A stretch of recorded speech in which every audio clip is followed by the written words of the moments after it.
নমস্কার সকলকে, আমি অর্পিতা আর আমার চ্যানেলে তোমাদেরকে অনেক অনেক অনেক স্বাগত। তোমরা নিশ্চয়ই আগের দিনে জন্মাষ্টমীর ভিডিওটা দেখে নিয়েছো, আর এটা হচ্ছে পার্ট 2। আমরা কিভাবে আর বাকি পুজোটা করলাম সেটা তোমাদের সাথে আজকে শেয়ার করব। তো চলো আজকের আমি ভিডিওটা শুরু করছি। ওপরে তো আমি স্নান টান করিয়ে আমি রেডি করে নিচে এসে দেখি এখানে সব কাটাকুটি চলছে। বোন ওখানে কাটছে ভাজার জন্য যা কিছু রান্না হবে সেগুলো, আর মা এখানে আর বাদ বাকিগুলো করছে। ওই দেখো এখনও অবধি আমাদের রান্না কিছুই শুরু হয়নি, কারণ জোগাড় করতে এতটা সময় লেগে যায় প্রত্যেকটা ক্ষেত্রে। এই তো দেখতে দেখতে কিন্তু আমাদের কড়াও বসে গেছে, আর এই যে সমস্ত কিছু কাটাকুটি করে রেডি হয়ে গেছে। এই প্রথমবার আমি বানাবো মালপোয়া নিজের হাতে, জানি না কেমন হবে, তোমরা দেখতে থাকো। আর এদিকে পায়েসটাও বসাবো, তার জন্য চালটাকে আগে থেকে ভিজিয়ে নিয়েছি। দেখতে পাচ্ছ চারিদিকে কত জিনিস ছড়িয়ে আছে। আর এই যে মালপোয়ার বাটারটা রেডি হয়ে গেছে, এরপর আমি কড়াইতে একটু করে ছাড়ছি দেখো। আর প্রথমে তো মা বলেছিল যে খুব অল্প অল্প করে ছোট ছোট করে করতে, কিন্তু আমি এতটাই পরিমাণে কম নিচ্ছিলাম, তাও কেন জানি না বেশি হয়ে যাচ্ছিল। তো এই যে এক একটা করে কড়াতে ছাড়তে বলছিল, তারপরে দেখতে পাবে আমি ওস্তাদি করে কিভাবে একটা কড়ার মধ্যে দুটো করে একদম ব্যাপারটাকে কি করে দিয়েছি। এই আমাকে বলেছিল একটা ছাড়ার পর খুন্তি দিয়ে আরেক সাইডে চেপে রাখতে, তাহলে একটার সাথে একটা মিশবে না, কিন্তু আমি সেটা না করে আমি ডিরেক্ট দিয়ে দিয়েছি, সেই জন্য একটার সাথে একটা পুরো জড়ে গেছে।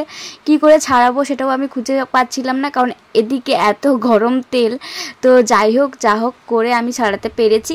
আর তারপর আমি মালপোয়াগুলো সমস্ত কিছু ভাজা নেওয়ার পর এখানে আমি পটল ভাজাটাকেও বসিয়ে দিয়েছি, আর পাশে পায়েসটা। আর মা ওদিকে খিচুড়ি, আলুর দম, এছাড়াও তালের বড়া এগুলো করবে বলে গ্যাস জ্বালাচ্ছিল। ওই সময় একটা বড় ওভেনে করবে তাই। তো এই যে দেখতে দেখতে আমাদের প্রায় সাজানো কমপ্লিট হয়ে গেছে। আর ওপরে আমি চলে এসেছি এইগুলো সাজানোর জন্য, কারণ এখানেও অনেক কাজ থাকে। ঠাকুর ঘরে সমস্ত কিছু করছিলাম, আর সেই জন্য রান্নার আর কোনো ভিডিও আমি ক্লিপ নিতে পারিনি। এই যে আমার সমস্ত কিছু সাজানো হয়ে গেছে। আমি আমার নিজের মন থেকে খুব সুন্দরভাবে আমি যতটা পেরেছি ঠাকুরকে সমস্ত কিছু সাজিয়ে উৎসর্গ করার চেষ্টা করেছি। এই যে আমাদের সিংহাসনটা এবছর সাজানোটা তোমাদের কেমন লেগেছে অবশ্যই জানাবে। তো চলো ভগবানের জন্য আমরা কিভাবে এবছরটা কি কি নিবেদন করলাম সেটা তোমাদের সাথে একটু শেয়ার করে দিই। তো দেখতে পাচ্ছ এখানে বিভিন্ন রকমের খাবার আছে, আর কিছু কিছু নতুনও এবছর অ্যাডও করেছি। তো ওদিকে রয়েছে খই, তারপর আটকড়ই ভাজা, তারপর নাড়ু রয়েছে, তিলের নাড়ু, এমনি নারকেলের নাড়ুও রয়েছে, তারপর গুড়ের খইও রয়েছে, তারপর একটা মুড়কি রয়েছে, গুড়ের বাতাসা, মিহিদানা, তারপর এখানে রয়েছে শ্রীখণ্ড, মাখন, মিছরি মাখন রয়েছে, বিভিন্ন রকমের মিষ্টি, তাল ক্ষীর, মিছরি, ছানা, ক্ষীর, তারপর খিচুড়ি, সেখানে চকলেট, আর এদিকে তালের বড়া, শকচুল্লি, এদিকে সিমাই রয়েছে, আর কাটা ফল রয়েছে, গোটা ফল রয়েছে, ওদিকে রয়েছিল আলু ভাজা, কলা ভাজা, পটল ভাজা, ভেন্ডি ভাজা, আর বেগুন ভাজা, আর সেদিকটায় মা এখনও আলুর দম রয়েছে। তো এইগুলোই এবছর উৎসর্গ করেছিলাম ভগবানকে। এই যে দেখতে দেখতে ঠাকুর মশাইও চলে এসেছিল, তখন প্রায় 5:30 থেকে 6টার মতন বাজে। আর আমাদের ছাদের জায়গাটা যেখানে ঠাকুরঘর রয়েছে সেই জায়গাটা একটু ছোট, সেই জন্য আমরা সবাই বাইরে ওয়েট করছিলাম ঠাকুর পুজো দেখার জন্য। এই যে আমরা আপাতত দুজন রয়েছি, আর আকাশে দেখতে পাচ্ছ সন্ধেও নেমে চলে এসছে। চলো তোমাদের সাথে আমাদের ছাদে কিছু গাছ তোমাদের সাথে শেয়ার করি। এমনিতে তো শীতকালে প্রচুর গাছ থাকে, সেটা না হয় পরে শেয়ার করব। এই দেখো এই অপরাজিতা গাছটা ভীষণই এত সুন্দর পড়েছে যে কি বলবো, এত সুন্দর হয়ে বাড়ে আর ফুলও দেয় অনেক। আর এই নয়নতারা গাছ আমার এত ভালো লাগে, নিচেও অনেক রয়েছে আর ছাদেও লাগিয়েছি। আর তুলসী গাছ তো আমাদের ছাদের মধ্যে কত আছে তার ঠিক নেই, চারিদিকেই শুধু তুলসী গাছ দেখতে পাবে। আর এই অ্যালোভেরা গাছটা জানো তো একটা ছোট্টর মধ্যে ছিল, সেটাকে আমি বড় টবে ট্রান্সফার করাতে এগুলো অনেক বড় বড় হয়েছে। আর নতুন আমি আমাদের পুরনো ড্রাগন গাছের থেকে ডাল কেটে আমি 3টে ডাল আমি এই গামলার মধ্যে লাগিয়েছি, তার মধ্যে দেখো ছোট ছোট কিন্তু ডালও দেখা যাচ্ছে। আর এই গাছগুলো কিন্তু ভীষণ বাড়ে। তোমাদের কাদের কাদের বাড়িতে ড্রাগন গাছ রয়েছে অবশ্যই কমেন্ট করে জানাবে। আর এইটা হচ্ছে সেই পুরনো গাছ। এই বছর এই গাছে কিন্তু প্রচুর ফল দিয়েছে, আর সত্যি ভীষণই সুস্বাদু ফলটা।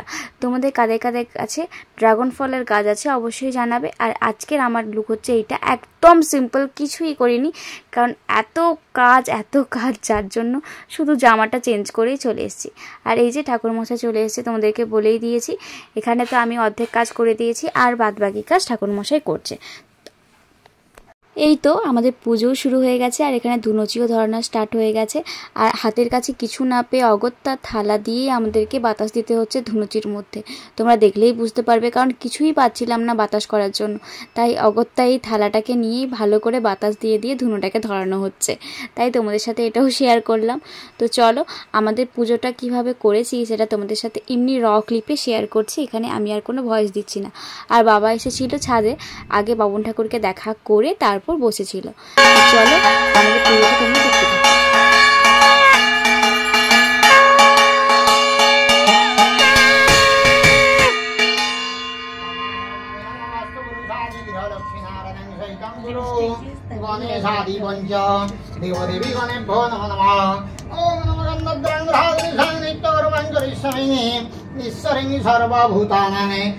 প্রিয়ং শ্রীজং মহঙে ওম পুষ্প পুষ্পে মহাপুষ্পে সুপুষ্প পুষ্প সম্ভবে কিচ্ছু কাজ করে এটা হাই করো।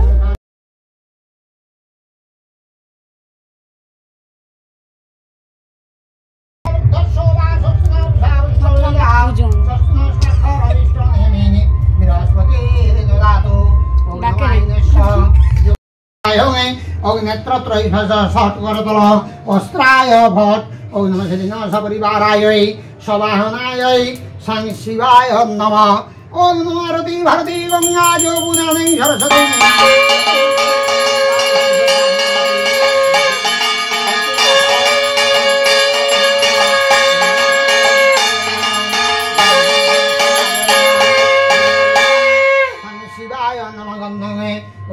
শিবায় নমঃ পতয়ে অর্জুন সংবাদেন শ্রীকৃষ্ণাদি মুখ মিশ্রিত গীতা পুস্তকায় নমঃ ও নম গঙ্গা গীতা সত্য সীতা পতিব্রতা ব্রহ্মময়ী ব্রহ্মবিদ্যা ত্রিসন্ধ্যা।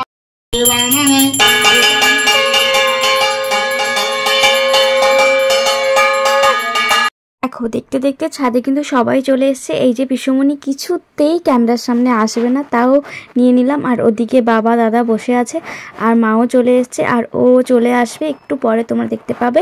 তো দেখো এই যে পুরোপুরি অন্ধকার হয়ে গেছে পুজোটা শুরু হতে হতে।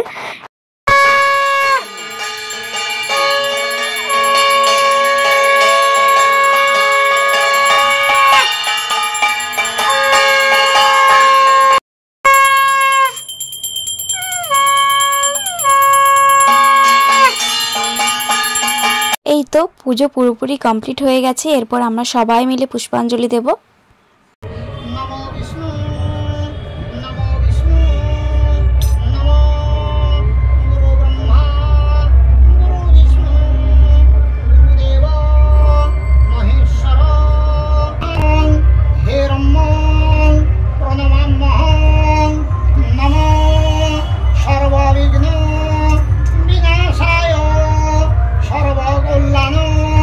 তো সেদিন পুষ্পাঞ্জলি দিয়ে আমাদের পুজোটা পুরোপুরি কমপ্লিট হয়ে গেছিলো। এটা হচ্ছে তার পরের দিন ভগবানকে অন্ন প্রসাদ নিবেদন করে আমরা কিন্তু তার পরের দিন উপোস ভেঙেছিলাম। তো এই যে পরের দিনের হচ্ছে এইটা ভোগ, আর এইটা হচ্ছে পুরো জন্মাষ্টমীর ভিডিওটা। তোমাদের কেমন লাগলো অবশ্যই জানাবে কমেন্ট করে। আর তোমরা যদি ডেলি ভ্লগ দেখতে চাও অবশ্যই আমাকে কমেন্ট করতে জানাতে পারো। তো চলো দেখা হচ্ছে তোমাদের সাথে আবারও কোনো নতুন ভিডিওর সাথে। তোমরা ভালো থেকো, সুস্থ থেকো। আর